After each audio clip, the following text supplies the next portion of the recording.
തദ്ദേശ സ്ഥാപനങ്ങൾക്ക് 211 കോടി രൂപ കൂടി അനുവദിച്ചതായി ധനമന്ത്രി കെ.എൻ. ബാലഗോപാൽ. ഗ്രാമപഞ്ചായത്തുകൾക്ക് 150 കോടി ലഭിക്കും.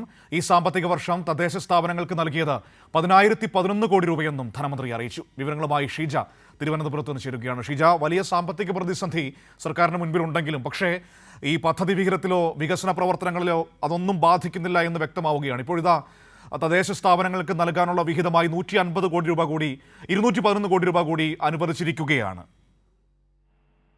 തീർച്ചയായും ഏതായാലും സംസ്ഥാനത്തെ ത്രിതല പഞ്ചായത്തുകൾക്കും നഗരസഭകൾക്കുമായിട്ടാണ് ഇപ്പോൾ ഈ ഒരു 211 കോടി രൂപ കൂടി ധനമന്ത്രി അനുവദിച്ചിരിക്കുന്നത്. പൊതു ആവശ്യങ്ങൾക്ക് വിനിയോഗിക്കാവുന്ന ജനറൽ പർപ്പസ് ഫണ്ടിന്റെ ഒരു ഗഡുവാണ് ഇപ്പോൾ അനുവദിച്ചിരിക്കുന്നത്. ഇതിന് പ്രകാരം ഗ്രാമപഞ്ചായത്തുകൾക്ക് 150 കോടി രൂപ ലഭിക്കുന്നതായിരിക്കും. ബ്ലോക്ക് പഞ്ചായത്തുകൾക്ക് 10 കോടിയും ജില്ലാ പഞ്ചായത്തുകൾക്ക് 7 കോടിയുമായിരിക്കും ലഭിക്കുക.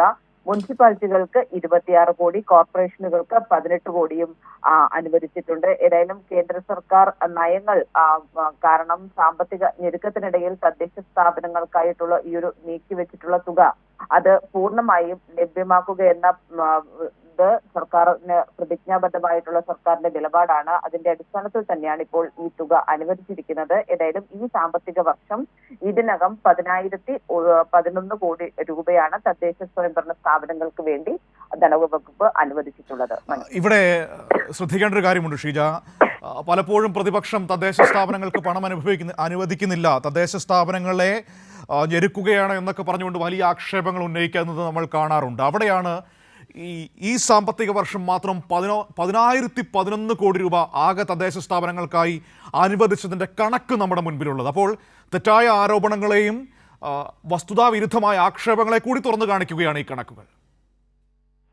തീർച്ചയായും ഏതായാലും സംസ്ഥാന സർക്കാർ കൃത്യമായ രീതിയിൽ തന്നെ തദ്ദേശ സ്ഥാപനങ്ങൾക്ക് ഉള്ള തുക നൽകുന്നുണ്ട്. അത് പ്രത്യേകിച്ചും ഈ കേന്ദ്രം വലിയ തോതിൽ സമ്മർദ്ദത്തിലാക്കുന്ന ഒരു പശ്ചാത്തലത്തിൽ കൂടിയാണ് ഇത്തരത്തിൽ ഉള്ള കാര്യങ്ങളിൽ ഒന്നും ഒരു തരത്തിലുള്ള വിട്ടുവീഴ്ചയുമില്ലാത്ത നടപടി സംസ്ഥാന സർക്കാരിന്റെ ഭാഗത്തു നിന്ന് ഉണ്ടാകുന്നത്. അതിന്റെ ഏറ്റവും വലിയ ഉദാഹരണമാണ് മനു സൂചിപ്പിച്ചതുപോലെ തന്നെ ഈ സാമ്പത്തിക വർഷം മാത്രം നൽകിയ തുക, തദ്ദേശ സ്വയംഭരണ സ്ഥാപനങ്ങൾക്ക് വേണ്ടി നൽകിയിട്ടുള്ള തുക. ഏതായാലും ഈ